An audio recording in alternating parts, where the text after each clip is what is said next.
the dust cloud rising from the auction platform in Wood River. Nebraska caught Thaddeus Hammond's attention even before he heard the auctioneer's gavel crack against the wooden podium. And when he saw the young woman standing there with her chin raised despite the chains at her wrists, something inside his chest twisted hard enough to steal his breath. It was August 1875, and the summer heat bore down on the crowded square like a physical weight. Thaddeus had ridden into town that morning with no particular purpose beyond restocking supplies for his ranch 15 miles north. But now, he found himself rooted to the spot, unable to look away from the woman whose dark blonde hair caught the afternoon light, despite the dirt and exhaustion etched into every line of her face.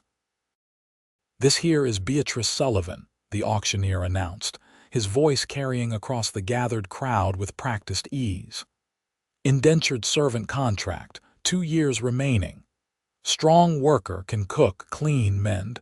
What am I bid?" Thaddeus felt his jaw clench. He had seen many things in his 26 years, plenty of them ugly, but the sight of a woman being sold like livestock made his blood run cold. The practice was legal, technically speaking, when it came to indentured servitude contracts, but that did not make it right. He watched as Beatrice kept her gaze fixed somewhere above the crowd, her green eyes refusing to meet anyone's stare directly. $50, called out a man near the front, his expensive suit marking him as one of the town's more prosperous citizens. $50, I have 50, do I hear 60? The auctioneer's voice rang out eagerly.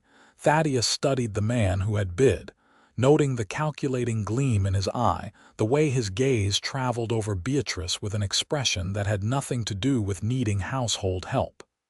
His stomach turned.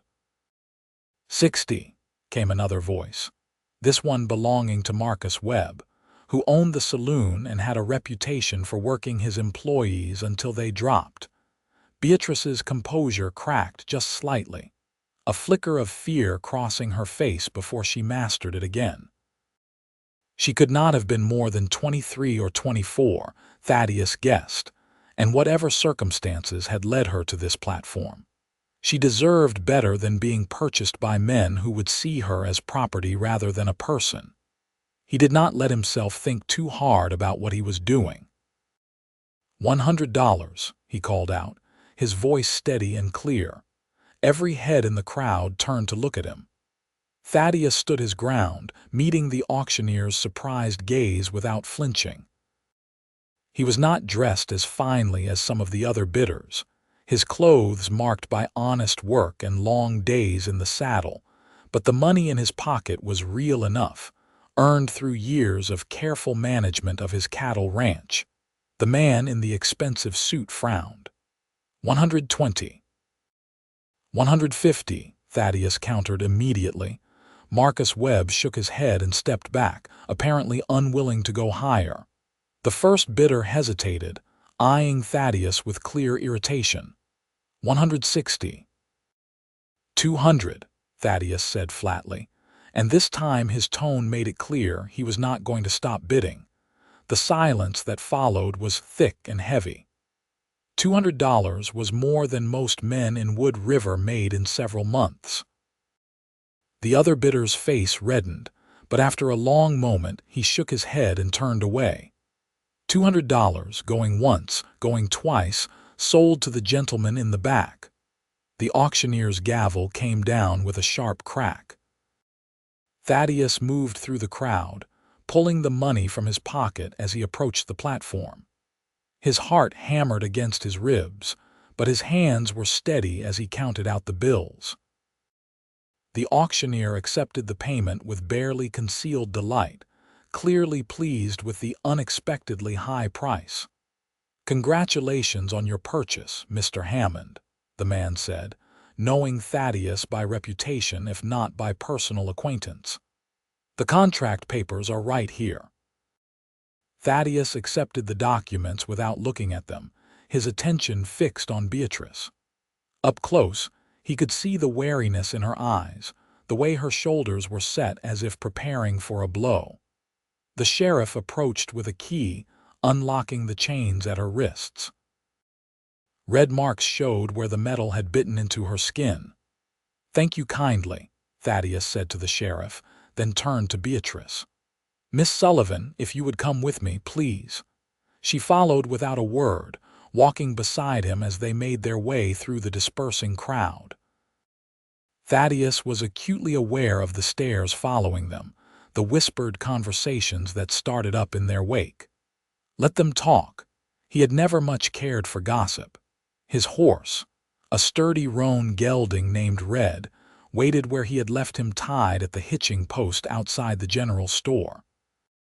Thaddeus paused there, finally turning to face Beatrice properly. In the direct sunlight, he could see that beneath the exhaustion and grime, she was quite beautiful, though he suspected she had not had much cause to think about such things lately. "I imagine you have questions," he said quietly. Beatrice met his eyes for the first time, and he was struck by the intelligence and strength he saw there. "More than I can count," she replied, her voice hoarse as if from disuse. "But the first one is this. Why did you buy my contract? What do you want from me?"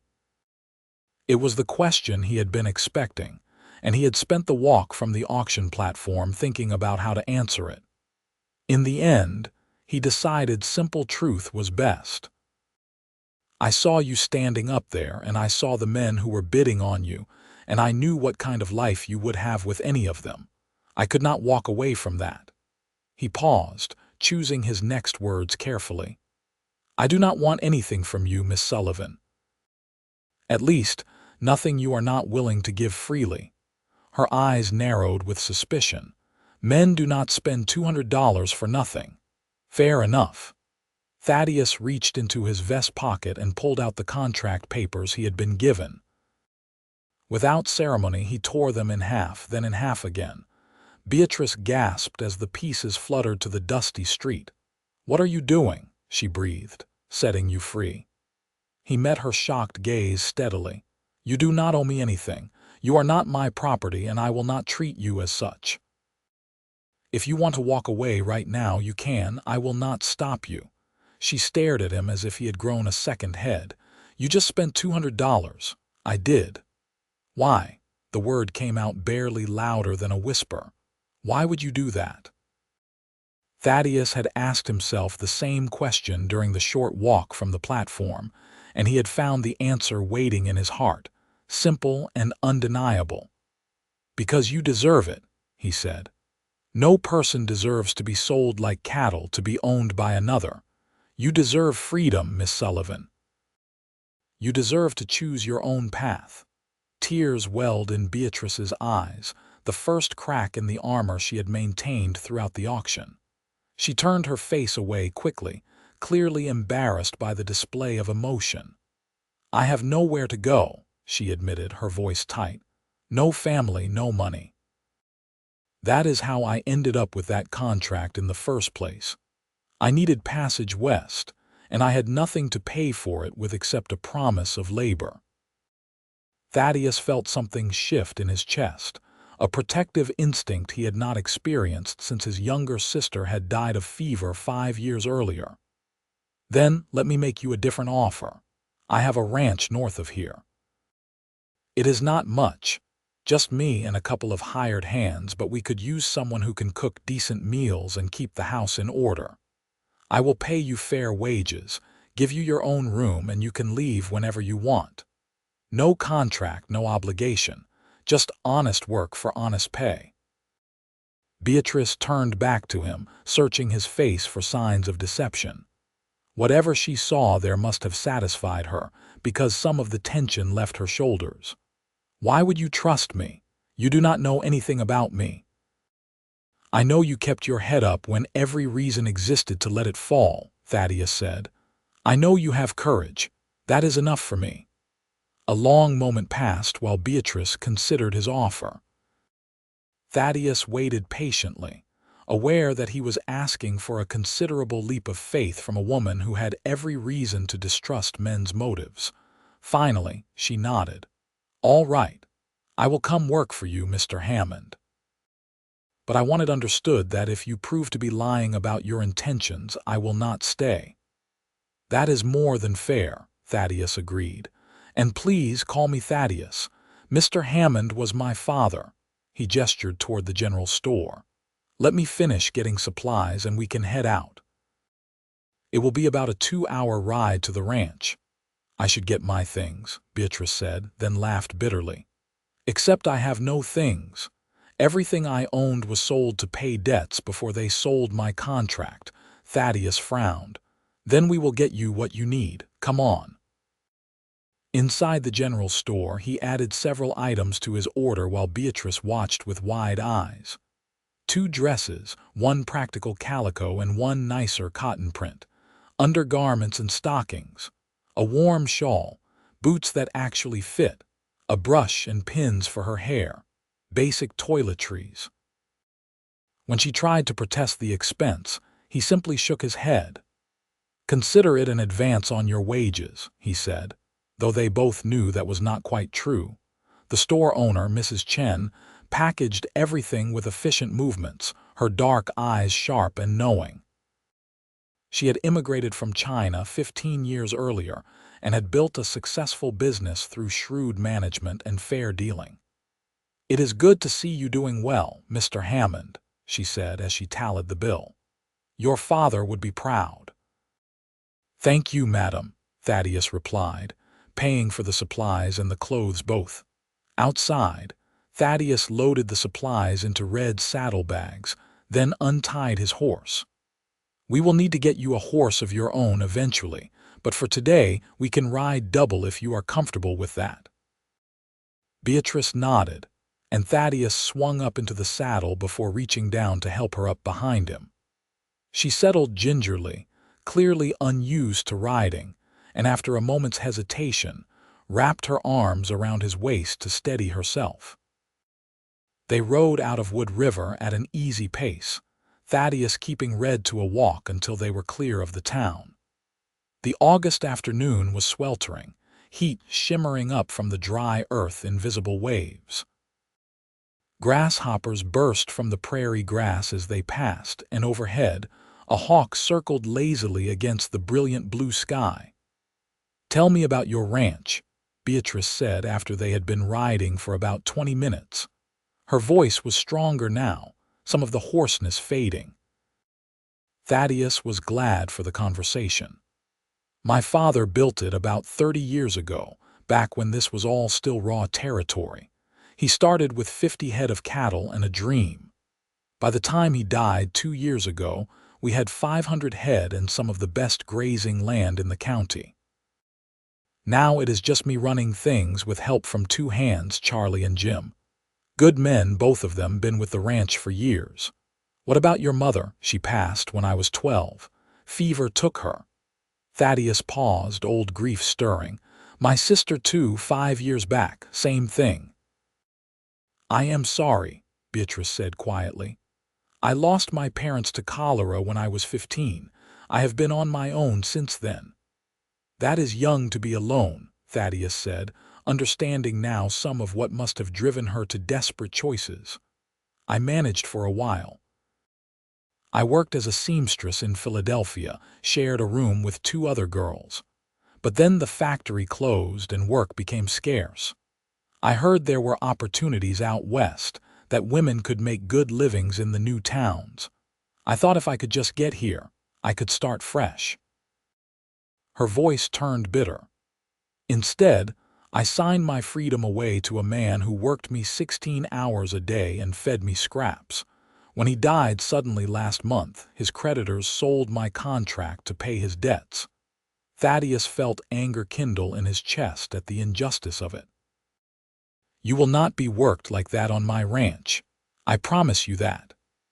They rode in silence for a while longer, the rhythm of Red's hooves a steady counterpoint to the prairie sounds around them. Thaddeus found himself acutely aware of Beatrice's arms around his waist, the warmth of her pressed against his back.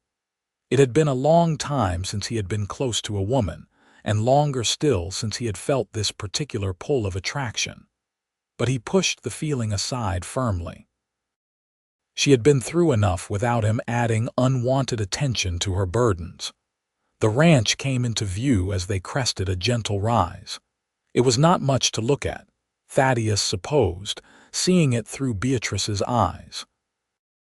A sturdy log house with a covered porch, a barn and several outbuildings, corrals holding horses and cattle. But it was home and it was paid for, and Thaddeus was proud of what his father had built and what he himself had maintained. As they approached, two men emerged from the barn. Charlie was the older of the two, weathered and graying, with a limp from an old injury. Jim was closer to Thaddeus's age, barrel-chested and strong, with a quick smile that put people at ease. Both men stopped and stared at the sight of Beatrice on the horse. Thaddeus dismounted and helped Beatrice down before facing his employees. "Charlie, Jim, this is Miss Beatrice Sullivan. She will be working here at the ranch, handling the house and cooking. I expect you to treat her with respect."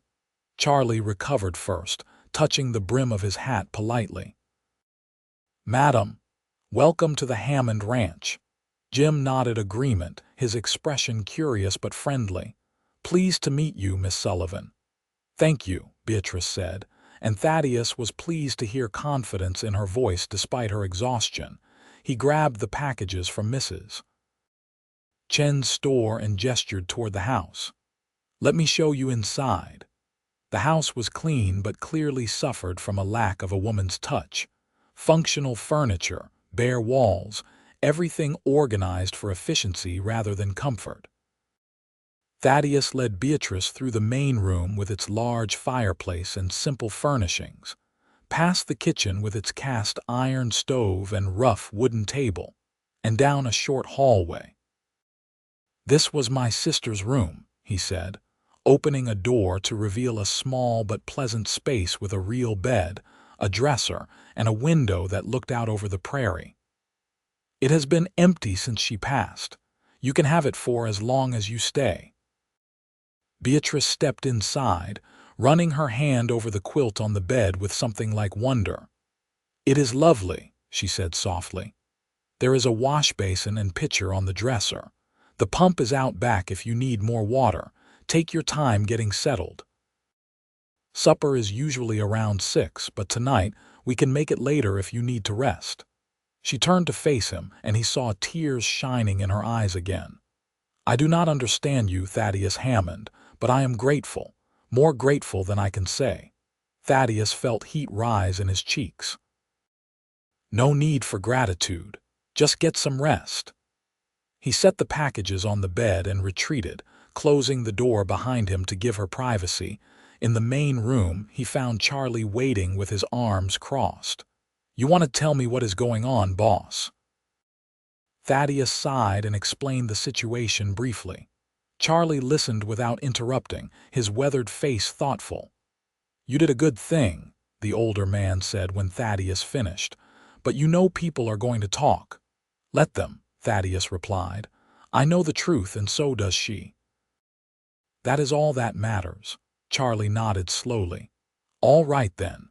I will let Jim know the situation so there is no confusion. That girl looks like she has been through hell. She will need kindness and patience." "She will get both," Thaddeus said firmly. Over the next few days, Beatrice settled into life at the ranch with a determination that impressed everyone. She rose early to prepare breakfast for the men, spending extra time learning the kitchen and where everything was kept. Her cooking was simple but good, far better than the meals Thaddeus had been throwing together for himself.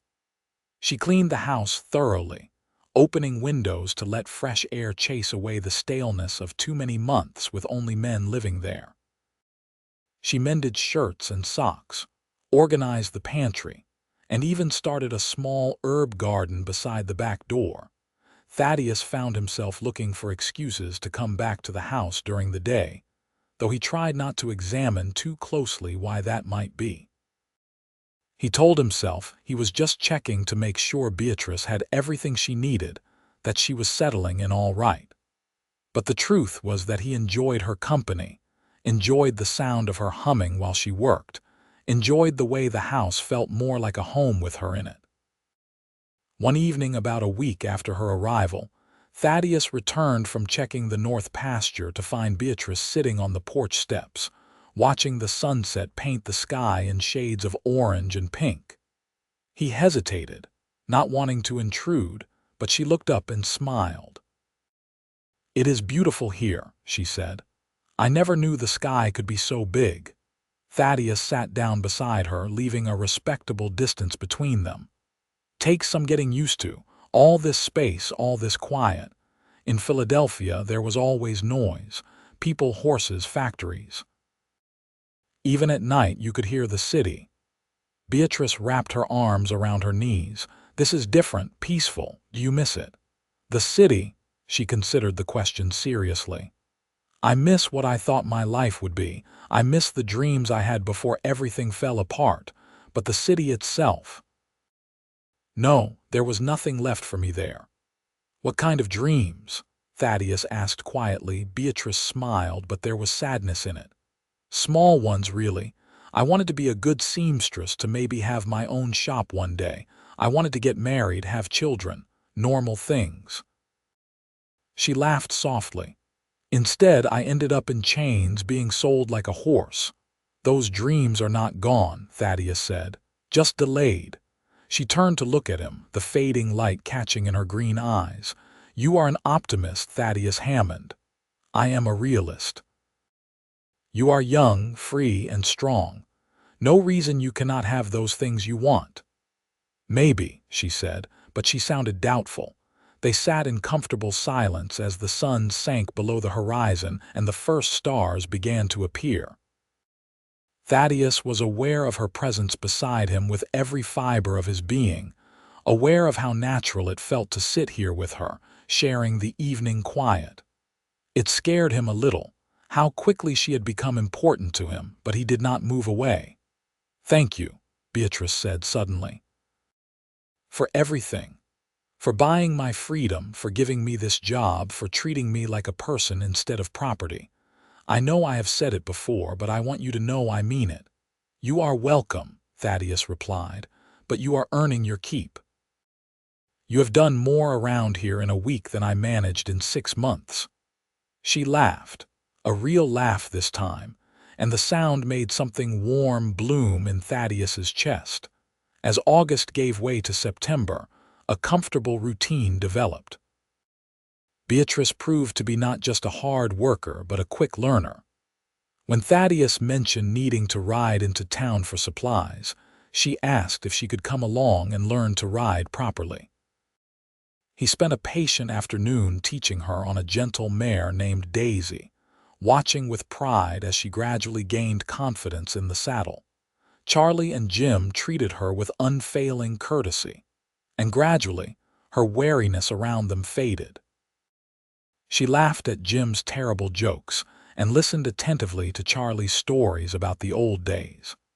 The house filled with the smells of baking bread and simmering stew, and fresh flowers appeared on the table, picked from the wild blooms that grew along the creek. Thaddeus found himself falling for her in small increments. The way she bit her lower lip when she was concentrating, the way she sang softly while she worked, the way her face lit up when she learned something new, the way she stood up to Jim when he tracked mud through her clean kitchen, hands on her hips and fire in her eyes, until he apologized and cleaned it up himself. But he kept his feelings to himself. She had been through so much, had so recently escaped a situation where men viewed her as something to be used. The last thing she needed was him complicating her life with unwanted romantic attention. So he maintained a careful distance, friendly but not too familiar, helpful but not overbearing. Beatrice, for her part, seemed content with the arrangement. She took pride in her work, took pleasure in her growing skills. She saved every penny of the wages Thaddeus paid her, tucking them carefully into a tin box she kept hidden in her room. She was building towards something, he knew, though she never said what. A future of her own choosing, perhaps. The independence she had been denied for so long. In late September, trouble arrived in the form of Marcus Webb, the saloon owner who had bid on Beatrice's contract at the auction. He rode up to the ranch one afternoon when Thaddeus was out with the herd, and Beatrice answered his knock with her usual courtesy. "Miss Sullivan," Webb said with a smile that did not reach his eyes. "I was hoping to speak with Mr. Hammond." "He is out with the cattle," Beatrice replied, keeping the door mostly closed. "I can give him a message when he returns." "Actually, I wanted to speak with you as well." Webb's smile widened. "I have been thinking about that auction." $200 was quite a sum for a servant contract with only 2 years remaining. "I am prepared to offer Mr. Hammond $250 to transfer your contract to me."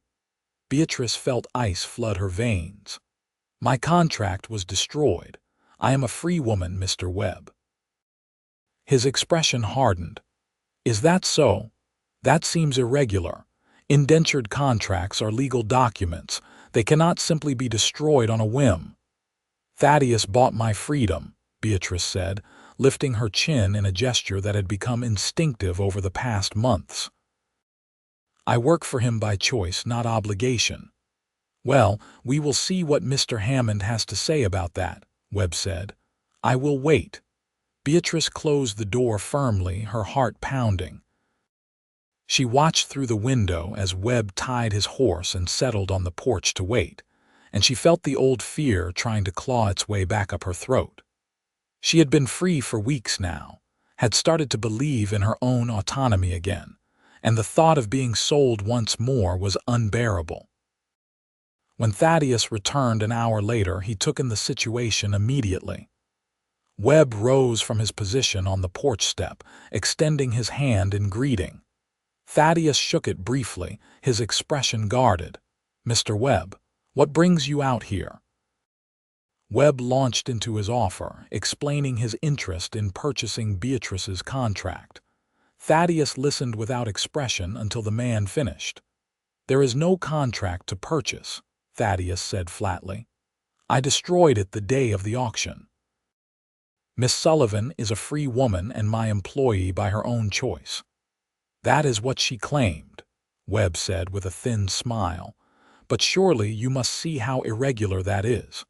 The legal system exists for a reason, Mr. Hammond. You cannot simply decide to invalidate a legal contract." "I can and I did," Thaddeus replied, his voice hardening. "And I would appreciate it if you would leave my property now." Webb's pleasant facade cracked. "You are making a mistake. There are laws about this sort of thing. I could take this to the territorial judge." "You could try," Thaddeus agreed. "But I think you will find that a voluntary termination of an indentured contract is perfectly legal, especially when the holder of that contract provides proper compensation to the original seller. Which I did. $200, if you recall."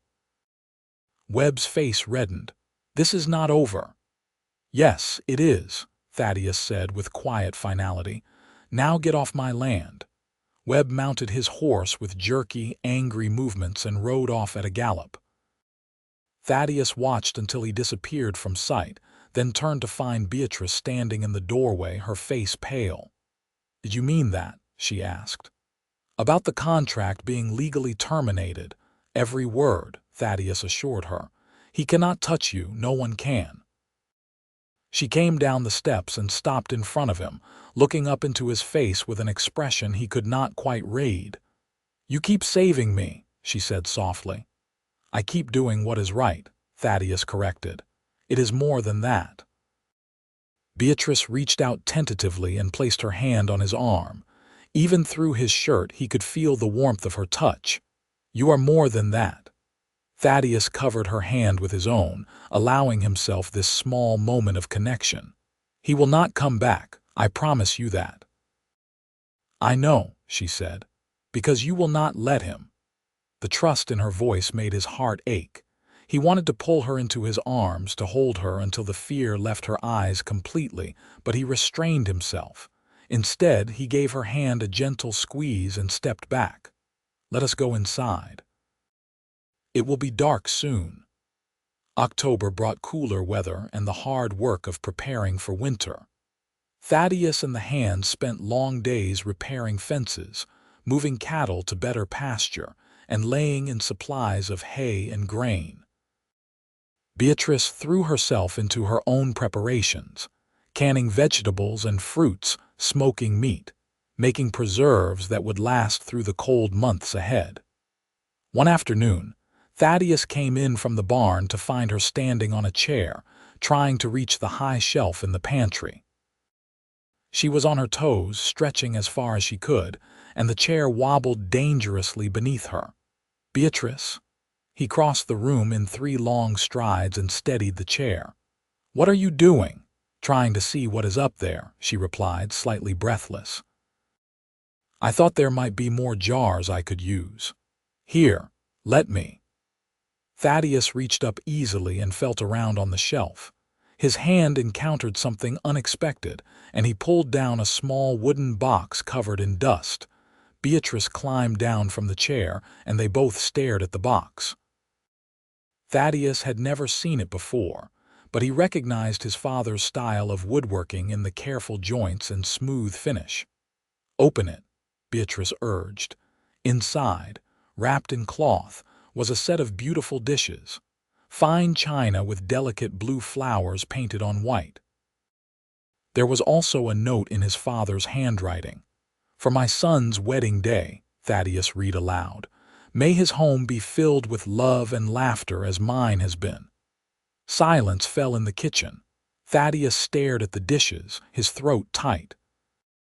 His father had died suddenly, a riding accident that gave no warning, no chance for goodbyes. There had been so many things left unsaid between them. "He wanted you to be happy," Beatrice said softly. "He wanted me to be married," Thaddeus corrected, attempting lightness.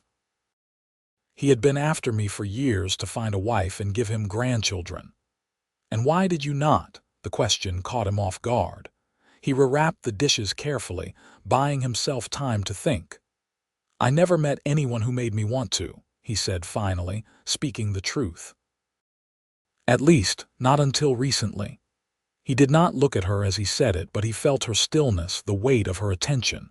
"Thaddeus," she began, but he cut her off. "I am sorry. I should not have said that. You have enough to deal with without me adding to it."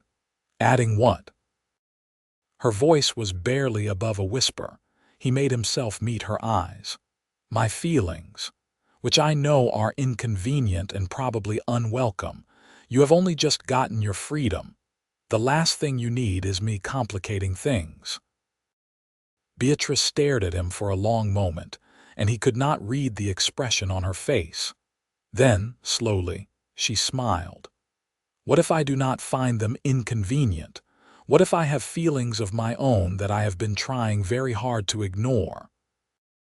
Hope flared in Thaddeus's chest, almost painful in its intensity.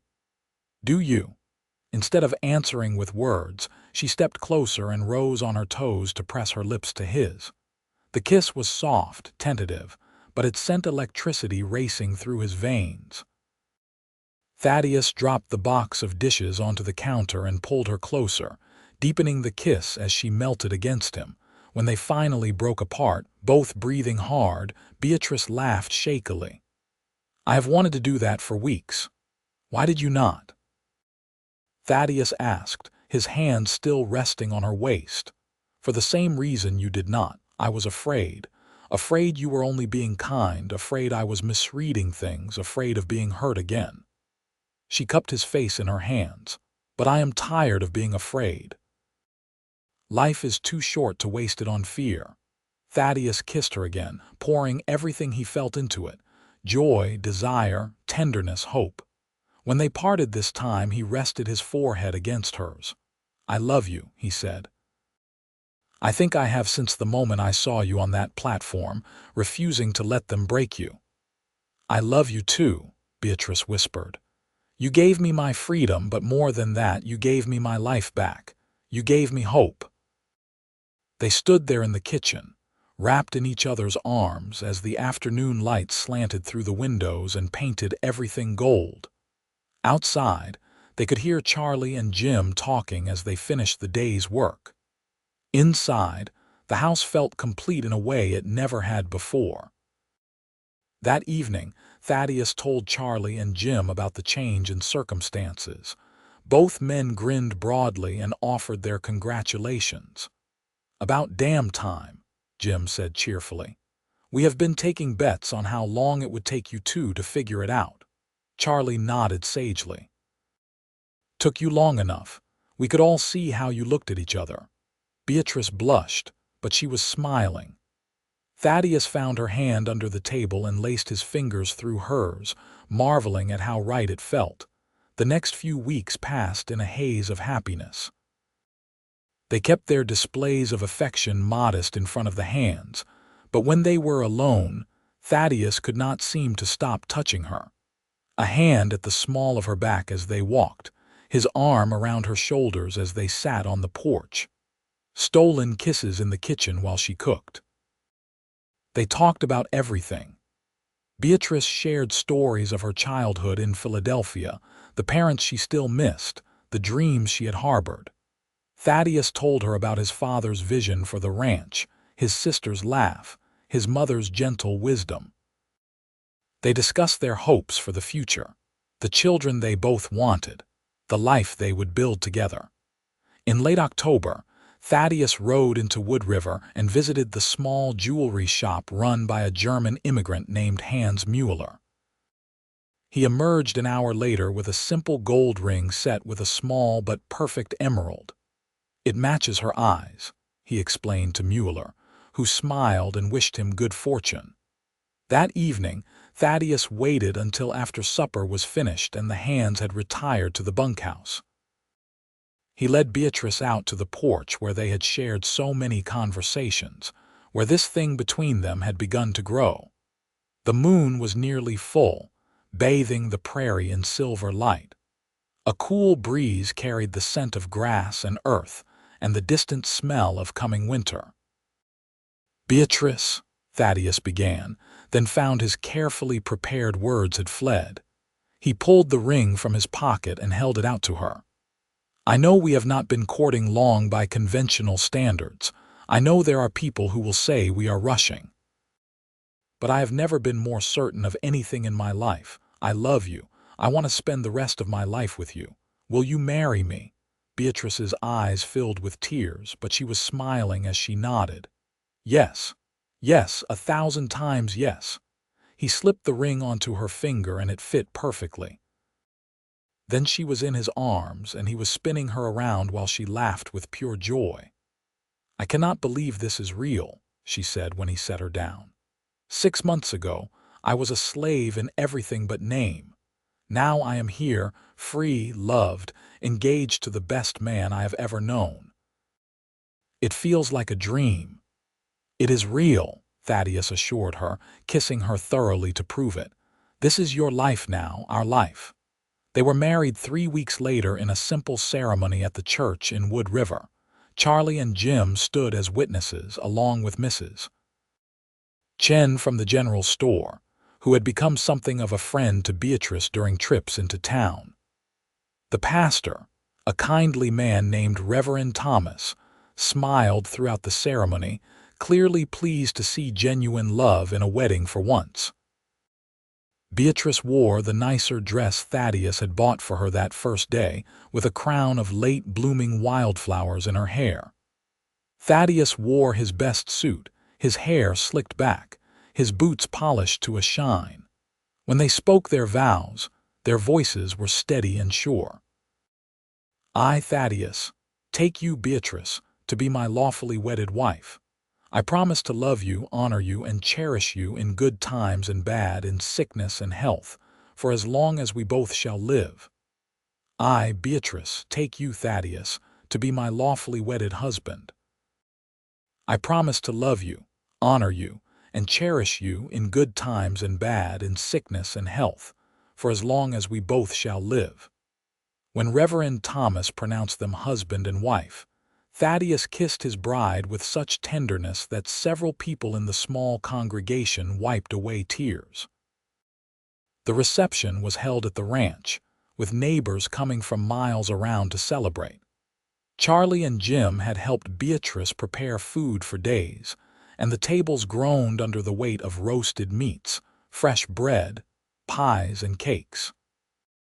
Someone produced a fiddle, and there was dancing in the yard as the sun set and lanterns were lit against the darkness. Thaddeus danced with his wife, holding her close, breathing in the scent of her hair.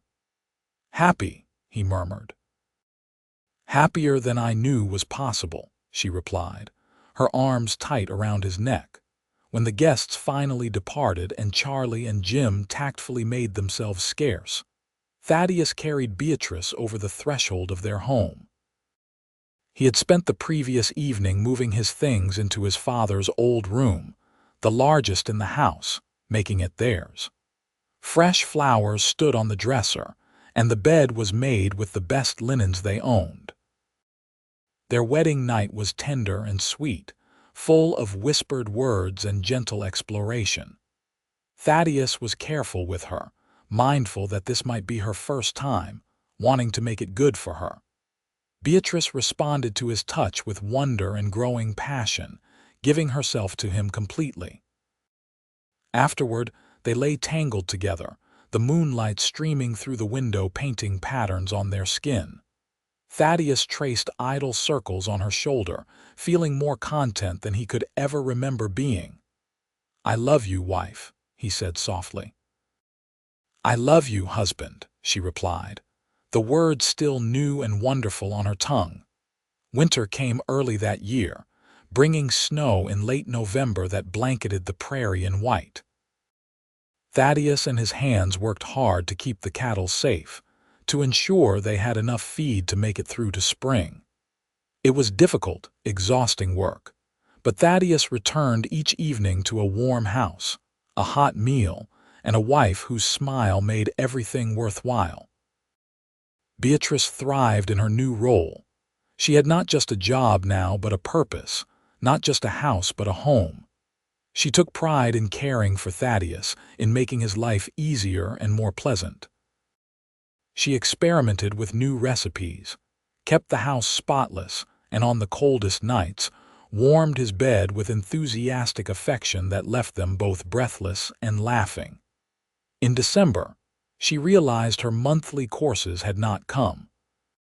She waited another week to be sure, then told Thaddeus over breakfast one morning, her voice shy and wondering, "I think I am with child." Thaddeus nearly dropped his coffee cup. He set it down carefully, then crossed the room in 2 strides to pull her into his arms. "Are you certain?" "As certain as I can be without seeing a doctor. But yes, I think so." Joy surged through him, so intense it was almost overwhelming. "We are going to have a baby," he said, testing the words, finding them perfect. "We are," Beatrice confirmed, tears streaming down her smiling face. They made the trip to Wood River the next week, so the doctor could confirm the pregnancy. He estimated the baby would arrive in late July or early August, and pronounced Beatrice healthy and strong. The winter months passed in a warm haze. Thaddeus found himself constantly worrying over Beatrice, wanting to wrap her in cotton and keep her safe. She tolerated his fussing with good humor, insisting she was perfectly capable of her usual work. As her belly began to swell, however, she finally agreed to let him take on some of the heavier tasks. Charlie and Jim were delighted by the news of the coming baby. Jim immediately began work on a cradle, carving it from seasoned oak with surprising delicacy. Charlie, who had no family of his own, appointed himself honorary grandfather and started boring everyone with advice about child rearing. Spring arrived in a rush of green, the prairie exploding into life after the long winter. Calves were born, filling the air with their bleating. The creek swelled with snowmelt. Birds returned from their southern migrations, filling the air with song. Beatrice bloomed along with the land. Her face glowed with health and happiness, and Thaddeus thought she had never been more beautiful. He loved seeing the visible proof of their child growing inside her, loved the way she would place his hand on her belly so he could feel the baby kick. In late May, a stranger rode up to the ranch. He was an older man, well-dressed, with an air of authority. Thaddeus met him in the yard, wariness prickling along his spine. "Mr. Hammond, my name is Edmund Porter. I am an attorney from Lincoln. I wonder if I might speak with you and your wife." Thaddeus's first instinct was to refuse, but curiosity won out. He invited Porter inside, where Beatrice was kneading bread dough. She looked up in surprise at the visitor, wiping flour from her hands. Porter removed his hat politely. "Mrs. Hammond, thank you for seeing me. I apologize for arriving unannounced, but I have been searching for you for several months. You are Beatrice Sullivan, formerly of Philadelphia." Beatrice's face paled. "I am, or I was. What do you want? Please do not be alarmed. I am here with good news." Porter pulled papers from his case. "I represent the estate of your mother's brother, David Sullivan. He passed away last year and left no direct heirs. According to his will, his entire estate passes to his closest living relative. That would be you." Beatrice sank into a chair, looking stunned. "I have an uncle I never knew. He and your mother were estranged many years ago over circumstances I need not go into. But in his final years, he regretted that estrangement deeply. He hired investigators to find her, only to learn of her death and your disappearance after that. We have been searching for you ever since." "What kind of estate are we talking about?" Thaddeus asked, his arm around Beatrice's shoulders. Porter smiled. "A considerable one, I am pleased to say. Your uncle was a successful merchant. After all debts and legal fees are settled, the inheritance comes to approximately $15,000, plus a property in Pennsylvania." The room seemed to tilt. $15,000 was a fortune, more money than most people saw in a lifetime. It was enough to expand the ranch tenfold, to live comfortably for decades. "I do not understand," Beatrice whispered. "Why would he leave it to me? He never even met me." "Blood matters to some people," Porter said gently, "and guilt can be a powerful motivator. He wanted to make amends, even if it was too late for him to do so in person." He laid the papers on the table. "Everything is in order. You need only sign these documents and the funds will be transferred to you." Beatrice looked at Thaddeus, her eyes wide and uncertain. He squeezed her shoulder reassuringly. "It is your decision, love." She turned back to Porter. "What about the property in Pennsylvania, a house and shop in Philadelphia? You could return there if you wished or sell it. The choice is entirely yours." Beatrice was quiet for a long moment, her hand resting on her swollen belly. Then she looked up at Thaddeus with such love in her eyes that his breath caught. "I have no interest in returning to Philadelphia," she said clearly. "That is not my home anymore. This is. Can the property be sold?" "Certainly," Porter confirmed. "Then sell it and add those funds to the rest. I will sign your papers, Mr. Porter, and I thank you for your diligence in finding me. But my life is here now with my husband and soon my child. That will not change." Pride swelled in Thaddeus's chest. She could have gone back, could have reclaimed her old life with enough money to live as she pleased. Instead, she chose him, chose them, chose the life they were building together. Porter smiled, clearly approving of her decision. "Very well. Let us handle the paperwork and I will be on my way." An hour later, Porter departed with signed documents and a promise to have the funds transferred within the month. Thaddeus and Beatrice stood on the porch, watching him ride away. $15,000, Beatrice said wonderingly. "I cannot even imagine that much money." "We do not have to decide what to do with it right away," Thaddeus said. "We can take our time, think it through." I already know what I want to do with some of it. Beatrice turned to face him. I want to buy more cattle, expand the herd. I want to make this ranch into something truly special, something we can pass on to our children and their children. And I want to donate some to the church, to help other people who are struggling like I was. Thaddeus pulled her into his arms, careful of her belly. Have I told you today how much I love you? Not in the last hour, she replied, smiling up at him. Then I am remiss. I love you, Beatrice Hammond, more than words can possibly express. She kissed him, soft and sweet. I love you too, now come inside. That bread will not knead itself. The summer was hot and dry, the days long and filled with work. The inheritance money arrived as promised, and true to her word, Beatrice directed a substantial portion toward expanding the ranch operations. They purchased 200 head of prime cattle and hired 2 additional hands to help manage the larger herd. They also made improvements to the house, adding a proper nursery and expanding the kitchen. The donation to the church was used to establish a fund to help people in desperate circumstances, particularly those at risk of falling into indentured servitude. Beatrice insisted the fund be administered anonymously, wanting no credit or recognition. Helping others who faced what she had faced was reward enough. In late July, as the heat reached its peak, Beatrice went into labor. The midwife, a capable woman named Mrs. Harrison, arrived quickly and took charge. Thaddeus was banished to the porch with Charlie and Jim, where they waited in an agony of suspense. The labor lasted through the night and into the following day. Every cry from inside the house made Thaddeus flinch, made him want to break down the door and demand to be let in. But Mrs. Harrison had been firm.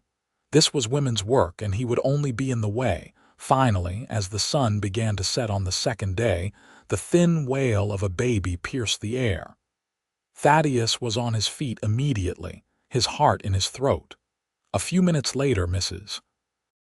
Harrison opened the door, smiling broadly. You have a son, Mr. Hammond. A big, healthy boy. And your wife did beautifully. Thaddeus nearly knocked the woman over in his haste to get inside. Beatrice lay in their bed, exhausted but glowing, with a small bundle cradled in her arms. She looked up as he entered, and her smile was like the sun coming out. Come meet your son, she said softly. Thaddeus approached slowly, almost reverently. The baby was tiny, red-faced, with a shock of dark hair. As Thaddeus watched, the infant opened his eyes, and Thaddeus felt something shift fundamentally in his heart. This was his son, his child, the future made flesh. He is perfect, Thaddeus whispered, his voice thick with emotion. Would you like to hold him? Beatrice asked. With shaking hands, Thaddeus took the baby from her, cradling the precious weight with utmost care. The infant squirmed and made small snuffling noises but did not cry. Thaddeus felt tears stream down his face, unashamed of the emotion. Hello, little one, he said softly. Welcome to the world. I am your father, and I promise I will do everything in my power to give you a good life, to keep you safe and loved and happy. Beatrice reached up to wipe the tears from his cheek. What should we name him? They had discussed names for months without reaching a decision. But now, looking down at his son, Thaddeus knew. James, he said, after my father, James David Hammond. James David, Beatrice repeated, testing the name. I like it. It is strong, good. Thaddeus carefully returned the baby to her arms, then sat on the edge of the bed and pulled them both close. His family, his wife and son, everything that mattered in the world, right here in his arms. Mrs. Harrison stayed for a week, helping Beatrice recover and teaching her the basics of caring for a newborn. Charlie and Jim tiptoed around the house as if the floorboards might shatter, speaking in hushed voices and peeking at the baby with expressions of wonder. James proved to be a good baby, sleeping reasonably well and nursing strongly. Beatrice took to motherhood with the same determination she brought to everything else, though Thaddeus could see the exhaustion in her eyes. He helped as much as he could, walking with James when he cried at night, changing his cloths, sitting beside Beatrice during feedings just to keep her company. As summer faded into autumn, life settled into a new rhythm. The ranch prospered, the expanded herd doing well on the good grazing land. The additional hands proved their worth, and with the extra help, Thaddeus was able to spend more time with his family. He loved watching Beatrice with James, the gentle way she held him, the songs she sang while nursing him, the fierce protectiveness in her eyes. He loved the way James would grab his finger with a surprisingly strong grip, the way the baby's face would light up when Thaddeus came into view. One evening in early October, Thaddeus came in from the barn to find Beatrice sitting in the rocking chair in the nursery, James asleep in her arms. She looked up as he entered, and the contentment on her face made his heart swell. "Remember this time last year?" she asked softly. Thaddeus leaned against the doorframe, thinking back. "I do. We had just admitted our feelings for each other. You kissed me in the kitchen. And now look at us. Married, parents, happy." She shook her head in wonder. "If someone had told me a year ago that this is where I would be, I would never have believed them. When I was standing on that auction platform, I thought my life was over. I thought I would never be anything more than someone's property, someone's servant." "You were never just anything," Thaddeus said firmly. "You have always been remarkable." "You saw that when no one else did," Beatrice replied. "You looked at me and saw a person, not a commodity. You gave me my freedom, but more than that, you gave me hope. You gave me love. You gave me a life worth living." Thaddeus crossed the room and knelt beside the rocking chair, careful not to jostle the sleeping baby. "You gave me just as much. This house was just a building before you came. Now it is a home. I was just going through the motions of living. Now every day matters. You and James are everything to me." They sat there in the fading light, the three of them together, and Thaddeus thought about how much had changed in such a short time. A year ago, he had been a lonely rancher, wondering if he would ever find someone to share his life with. Now he had a wife he adored, a son who filled his days with joy, and a future bright with promise. The years that followed were good ones. The ranch continued to prosper, growing into one of the most successful operations in the county. Thaddeus and Beatrice worked as partners in everything, making decisions together, supporting each other through challenges, and celebrating successes as a team. James grew into a sturdy, curious toddler, always into something, always making them laugh with his antics. When he was 2, Beatrice announced she was pregnant again. This time, the pregnancy was easier and the labor shorter. In the spring of 1878, they welcomed a daughter, whom they named Emma Rose. Emma had her mother's green eyes and her father's dark hair, and from the moment she arrived, she had James wrapped around her tiny finger. The bond between the siblings was instant and strong, and Thaddeus loved watching them together, seeing the family he and Beatrice were creating. Charlie passed away peacefully in his sleep in the winter of 1879. They buried him on a hill overlooking the ranch he had helped build, and Thaddeus felt the loss deeply. But he also felt grateful for the years they had shared, for the wisdom Charlie had imparted, for the friendship that had meant so much. Jim stayed on, eventually marrying a widow from town and bringing her and her 2 children to live in a house they built on the ranch property. The families became close, the children playing together, the adults sharing meals and celebrations. As the years passed, Thaddeus and Beatrice added 2 more children to their family. Another son, Samuel, in 1881, and a second daughter, Catherine, in 1884. The house that had once seemed too large now rang with the sounds of children laughing, running, playing. The dinner table was always full, the yard always active. On quiet evenings when the children were finally in bed, Thaddeus and Beatrice would sit on the porch and watch the stars, just as they had done in those early days of their courtship. Beatrice would lean against him, his arm around her shoulders, and they would talk about their day, their dreams, their plans. "You ever regret it?" Thaddeus asked one such evening. "Choosing this life?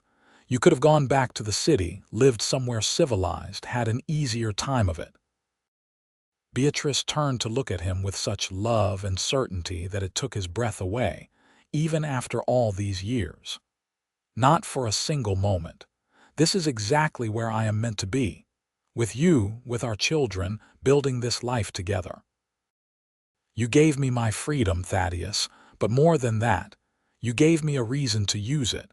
You gave me love and family and purpose. I would not trade any of it for all the civilization in the world." He kissed her then, deep and lingering, pouring all his love into it. When they parted, he rested his forehead against hers, breathing in the familiar, beloved scent of her. "I love you," he said, as he had said countless times before and would say countless times again. "Thank you for choosing me, for choosing us." "Always," she replied. "For as long as we both shall live, and beyond if I have any say in it." They sat there in the comfortable silence of long-time love, watching the stars wheel overhead, the prairie stretched out around them in the darkness. In the house behind them, their children slept safely. In the barn, the horses and cattle rested.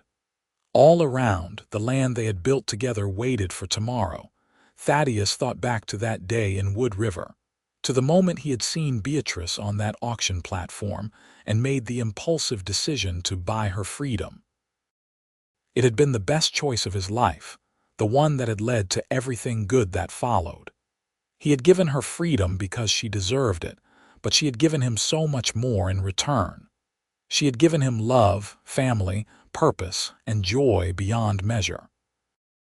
As they rose to go inside, Beatrice took his hand, lacing her fingers through his as naturally as breathing. They walked together into their home, into their life, into the future they were building one day at a time. The Wild West could be harsh and unforgiving, but here, in this place they had made together, there was only warmth and love and the certain knowledge that they would face whatever came next side by side. Years continued to unfold in their predictable yet precious patterns. James grew into a responsible young man who loved working with the cattle as much as his father did.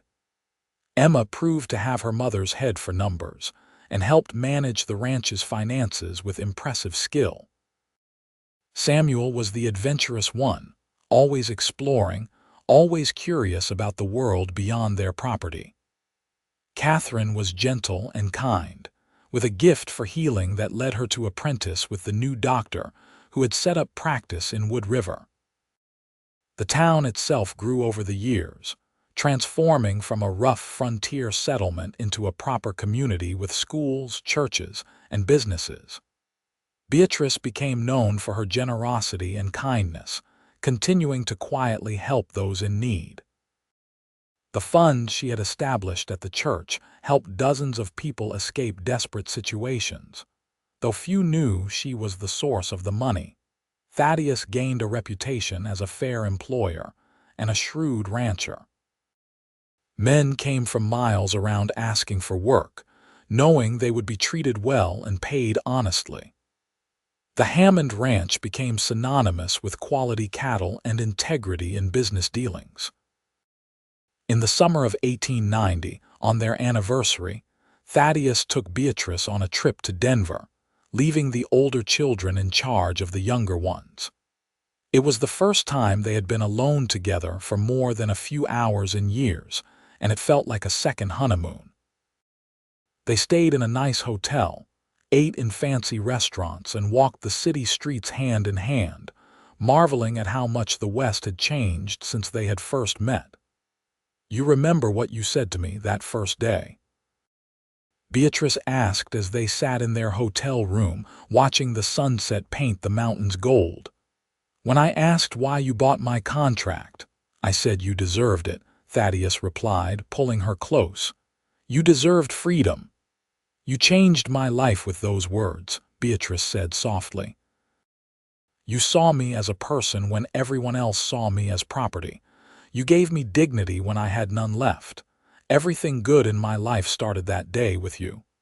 "You gave me just as much," Thaddeus insisted. "More even. You gave me a family, a purpose, a reason to build something that would last beyond myself." They made love that night with the passion and tenderness of longtime lovers, comfortable in each other's bodies but no less ardent for that familiarity. Afterward, wrapped in each other's arms, Beatrice whispered, "Thank you for never giving up on me, even when I had given up on myself." "Never," Thaddeus promised. "Not then, not now, not ever." The turn of the century found them still strong, still working the ranch, though they had turned over much of the day-to-day operations to James, who had proven himself more than capable. Emma had married a banker from Lincoln and lived in the city now, visiting regularly with her own growing family. Samuel had become a surveyor, traveling throughout the Western territories and sending letters full of adventure. Catherine worked alongside the doctor in Wood River, gaining a reputation for her skill and compassion. On a cool autumn evening in 1902, Thaddeus and Beatrice celebrated their 25th wedding anniversary with a party at the ranch. Friends and family came from all over, filling the house and yard with laughter and music. Their grandchildren ran wild, playing the same games their parents had played in the same yard years before. As the sun set and lanterns were lit, Thaddeus raised his glass in a toast. "To my wife," he said, his voice carrying across the gathered crowd. 25 years ago, she took a chance on a cowboy who did not know what he was doing but knew his heart. She made me a better man, gave me the family I always dreamed of, and filled my days with more joy than I could have imagined. Beatrice, I love you more today than I did the day we married, and I will love you more tomorrow than I do today." Beatrice stood and kissed him to the cheers and applause of everyone present. "And I love you," she said, "for seeing me when I was invisible, for freeing me when I was bound, for loving me when I was lost. You are my heart, Thaddeus Hammond, now and always." The party continued late into the night, but eventually, everyone departed or found places to sleep. Thaddeus and Beatrice walked out to the porch, to the spot where they had shared so many conversations over the years. The stars above were the same ones they had watched on their wedding night, on the night each of their children was born, on countless ordinary evenings that had somehow been extraordinary simply because they were together. "You think about that day?" Beatrice asked. "The auction?" "Sometimes," Thaddeus admitted. "I think about how easily I could have ridden past, could have minded my own business. I think about how different my life would be if I had." "I think about it too," Beatrice said. "I think about how I was ready to give up, to accept that I would never be anything more than someone's servant. Then you appeared and changed everything." "We changed everything," Thaddeus corrected. "Together." She smiled and leaned against him, fitting perfectly into his embrace as she always had. "Together," she agreed. They stood there in the comfortable silence of a quarter-century of love, watching the night deepen around them. The ranch that had been Thaddeus's inheritance and responsibility had become their legacy, something they had built into more than either could have achieved alone. Their children carried that legacy forward, each in their own way, each marked by the love and values their parents had instilled.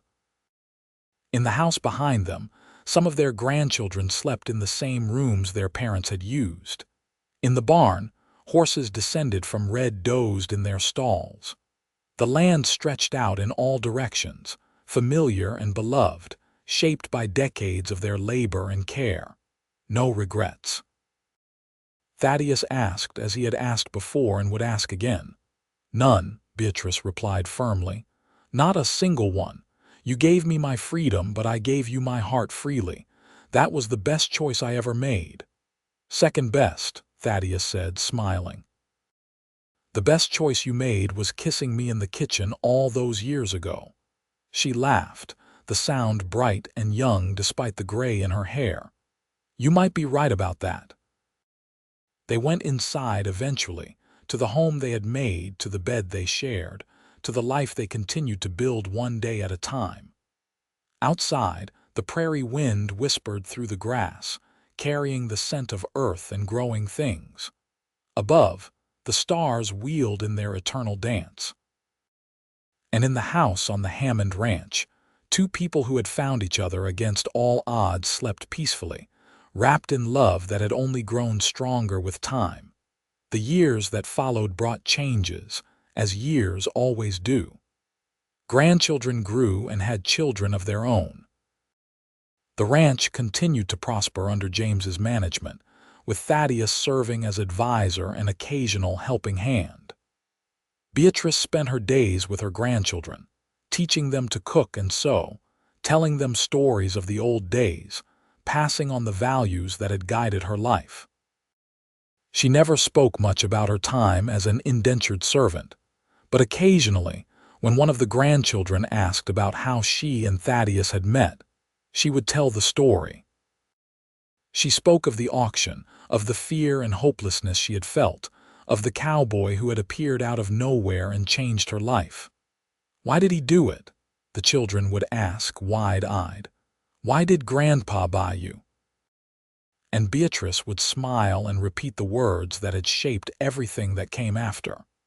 He said it was because I deserved it, because no person deserves to be owned by another. He gave me my freedom, and I gave him my heart. In the spring of 1910, Thaddeus took ill with pneumonia. The doctor did what he could, but at 61 years old, Thaddeus's body could not fight off the infection. Beatrice never left his side, holding his hand, talking to him, reminding him of all the years they had shared. I've had a good life, Thaddeus whispered on the third night, his voice weak but clear. A better life than I ever dreamed possible, and it was all because of you. No, Beatrice said, tears streaming down her face. It was because of us, together. Together, he agreed, squeezing her hand with what little strength remained. I love you, Beatrice. I will love you beyond death into whatever comes next. And I love you, she replied, forever and always. He passed peacefully just before dawn, with Beatrice holding his hand and his children gathered around the bed.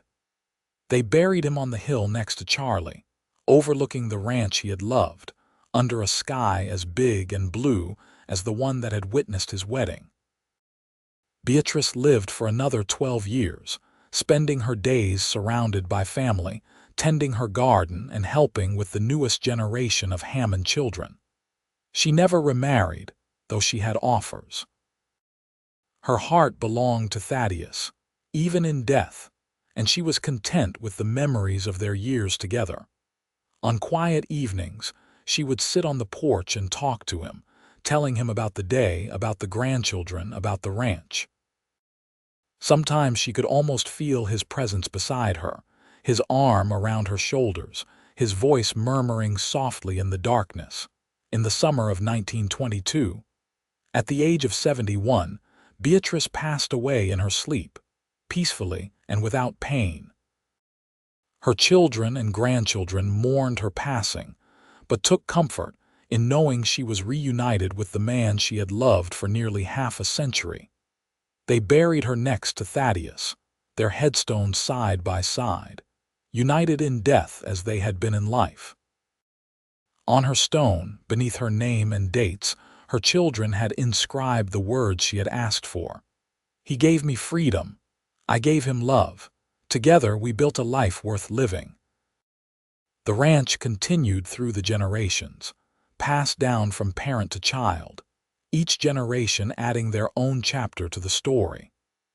But the foundation remained the same, built on the love between a cowboy who saw injustice and refused to look away, and a woman who found the courage to hope again. Their story became legend in Wood River, told and retold until it took on the quality of myth. But those who had known them, who had seen the way they looked at each other even after decades together, knew the truth. It was a love story, pure and simple. A love that had started with an act of compassion and grown into something that shaped not just two lives, but the lives of everyone who came after. The Hammond Ranch still stands today, run by the sixth generation of the family. In the main house, now carefully preserved, visitors can see the china that Thaddeus found in the pantry, the rocking chair where Beatrice nursed her babies, the porch where two people fell in love under the vast Nebraska sky.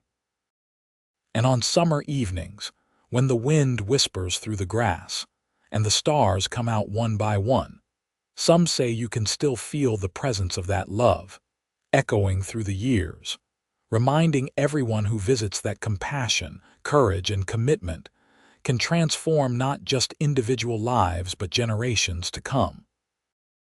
It all started with a simple question and a simpler answer. She asked why. He said because she deserved it, and from that moment, everything changed. Two lives that might have passed each other by instead became intertwined, creating a legacy of love that time itself could not diminish. In a hard land during a hard time, they found softness and sweetness, and the kind of happiness that comes from building something together. Brick by brick, day by day, year by precious year. Their love story ended, as all love stories must, with death and parting. But it also continued, in the children and grandchildren who carried their values forward, in the ranch that still bore their mark, in the town they had helped build, and in the countless lives touched by their example of compassion and courage. The cowboy who bought her freedom, and the woman who chose to give him her heart, had created something that transcended their own lives, something that would echo through the generations long after the last person who knew them personally had also passed into history. And so their story concludes, not with an ending but with a continuation, not with sadness but with the knowledge that true love never really dies. It transforms, it persists, it inspires. It becomes part of the fabric of a place and a family, woven so tightly into the foundation that it can never be removed. Thaddeus and Beatrice Hammond lived, loved, and left behind a legacy that proved simple acts of kindness can change the world, and that love freely given is the most powerful force in the universe.